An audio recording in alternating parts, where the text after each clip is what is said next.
दोस्तों, रामायण की कथा के कई सारे संस्करण उपलब्ध हैं, लेकिन इन सब में महर्षि वाल्मीकि द्वारा रची गई रामायण ही सबसे प्राचीन और विश्वसनीय मानी जाती है।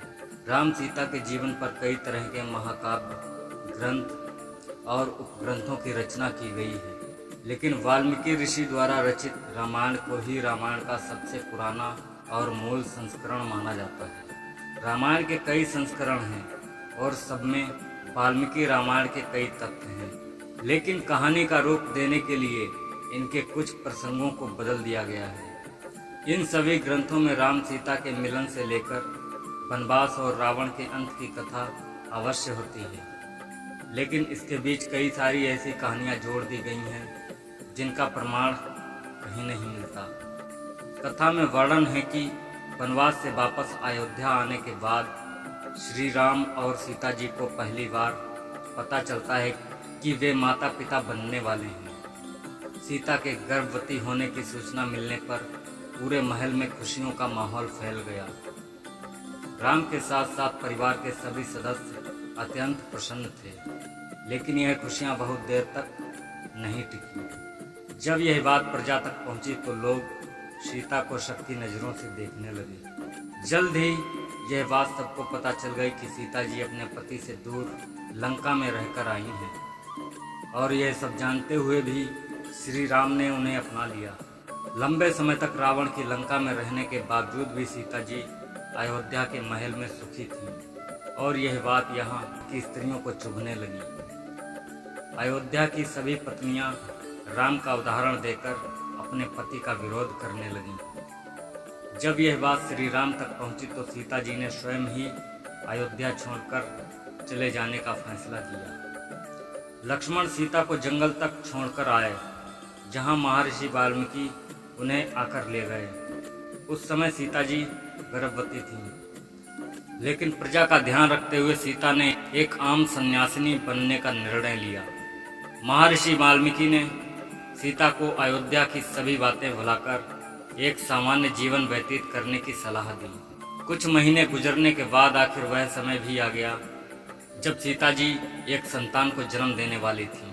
इस बीच ना उन्होंने अयोध्या के साथ किसी प्रकार का कोई संपर्क साधने का प्रयास किया और ना ही वहां से वाल्मीकि आश्रम में कोई संदेश आया। कहा जाता है कि सीता जी के अयोध्या छोड़ देने के बाद राम अंदर से बहुत दुखी रहने लगे।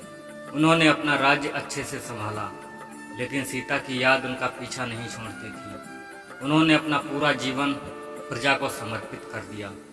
सीता की याद में श्री राम भूमि पर ही सोते थे। कुछ दिन बीतने के बाद वाल्मीकि आश्रम में नन्हे बच्चे की किलकारी गूंज उठी। सीता जी ने एक सुंदर बालक को जन्म दिया। सीता जी द्वारा संतान को जन्म देने की घटना से संबंधित कई कहानियां प्रचलित हैं। लोक कथाओं के अनुसार तो सीता जी ने एक साथ 2 बालकों को जन्म दिया था, लेकिन महर्षि वाल्मीकि द्वारा रची गई रामायण में इसका उल्लेख नहीं मिलता। ना ही इस बात को कोई प्रमाण दिया जाता है। जिस पुत्र को सीता जी ने जन्म दिया उसका नाम लव रखा गया।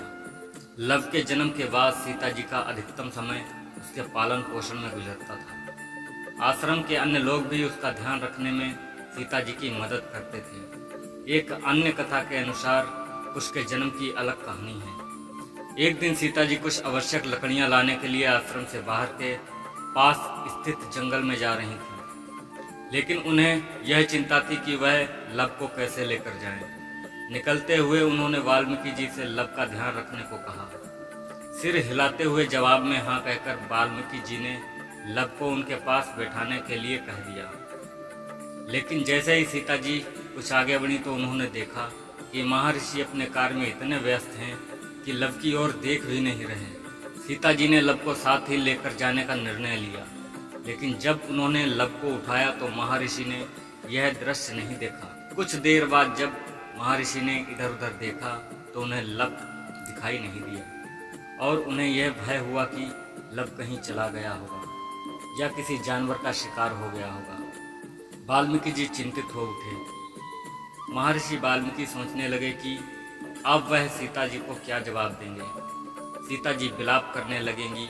इसी डर के कारण वाल्मीकि जी ने पास में पड़े कुशा घास को लिया और कुछ मंत्र पढ़ने के बाद एक नया लब बना दिया। यह लब हूबहू पहले जैसे लब की तरह ही था। उन्होंने सोचा कि सीता के वापस लौटने पर वो उन्हें यही लब सौंप देंगे और कुछ नहीं बताएंगे। कुछ समय के पश्चात जब सीता आश्रम लौटी तो उन्हें देख महर्षि चकित रह गए। उनके पास लब को पहले से ही देख वे अपनी आंखों पर विश्वास नहीं कर पा रहे थे।